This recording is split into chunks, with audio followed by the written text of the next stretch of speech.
Hello everyone, and welcome to the explanation of a new problem. In this video, we are going to discuss question number 1 of LeetCode Weekly Contest 250, maximum number of words you can type.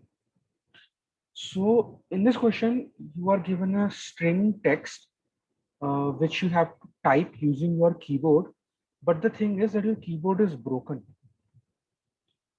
and a few letters are not functional. For example, in this test case 1, the broken letters that you have are A and D. So any word that contains A and D cannot be typed by you properly, right? So your job is to find out the number of words in this string text that you can type without any problem, right? So in the word hello, A and D do not occur, which means you can easily type hello. But in the word world, there is D present, and hence you won't be able to type this word world, and your output is going to be 1, which means that uh, number of words in text you can fully type using this keyboard, right? And one thing that you must already know, still it's reiterated over this area, is that broken letters will be distinct letter keys that are broken. Why distinct? Because in any case in a keyboard there cannot be uh, two positions for a single letter, right? Every character in the keyboard is in any case unique, distinct. Okay. So let's understand how this question is going to work. So you have a string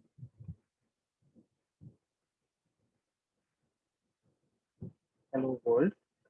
There's a gap over here signifying that these are two different words. And then you have your broken letters. What I'm going to do is I'm going to store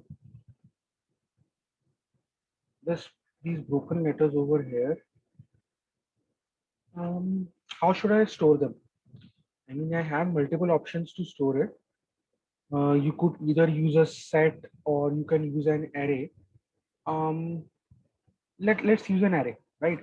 Or in C++ terms, we can say that I am storing it in a vector. I'm going to store it in a vector of size 26, right? Initially, everything is 0. And I'm just going to use the for each loop over here or for loop to put the characters A and D inside their respective position in this 26 length vector. This is something that you've always done, right? So 0, 1, 2, 3, 4, 5, these are the indices.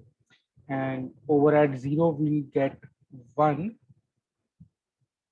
Why? Because the position of A in this vector would be at the 0th index. Then position of D, B, C, D over here 1. Rest everything else will be 0, and this would represent that we have two broken characters A and D. Right now, I think this code is not very tough, so I'm just going to dive into the explanation. I mean, you just have to iterate over this string, right? Uh, while iterating over this string, what you're going to check is if let's say that this vector is uh, BCH, or let me write it BL. BL will represent broken letters, right? Because we were given it in a string of broken letters. So I'm going to store this in a vector uh, with name BL. Now what I'm going to check is if BL, so I'm iterating over this text right now. So text I,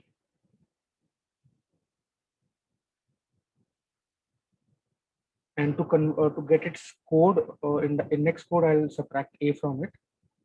If at some point this is equal to 1, because if this is equal to 1, this would mean that broken character is present, right? So let's maintain a variable counter and just do counter plus plus.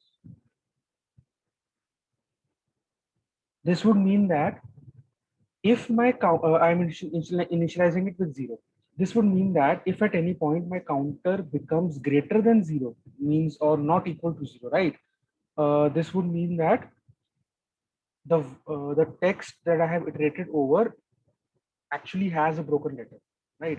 And thus your result will remain zero. So again, let me just go back to the steps. I have created a vector BL and I'm storing the broken characters inside it using this method. And I'm using two variables, result and counter. I am going to iterate over my string text, right? And at each point, I'm going to check if text's i's code is actually present in BL. If it is present, it's this would be equal to 1, and I'm going to move to counter plus plus. This would mean that I have found a broken letter inside this word. So I cannot do result plus plus. Why? Because this cannot be added in a result. Fine. This will be actually inside some kind of else if, because in if condition, you're going to check when you reach this break. Because see, you have to separately traverse over each word. Had this been, this is very easy to do in Java and C++. You have a function called split, which splits a text into an array. So this text hello world would have been broken into this.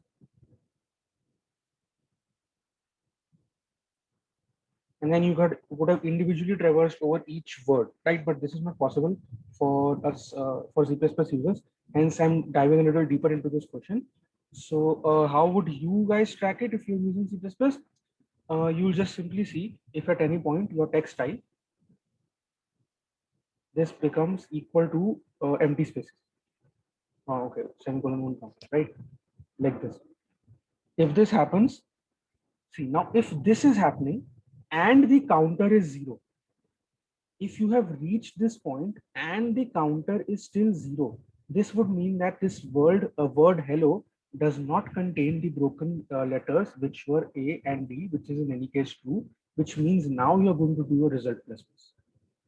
So if now let me take some extra space and write my finalized code a little over here.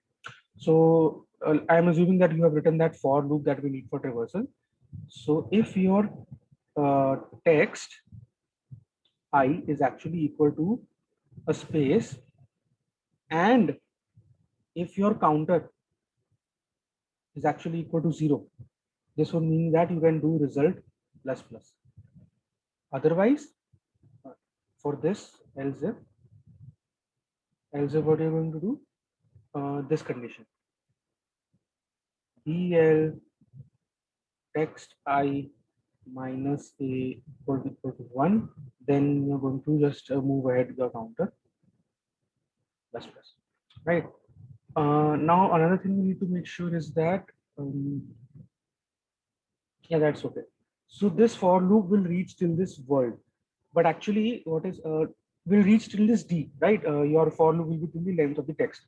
Now one last thing to keep in mind, then this video is finished. You are checking your counter only on the condition when the text I reaches a space, which means if my string would have been my name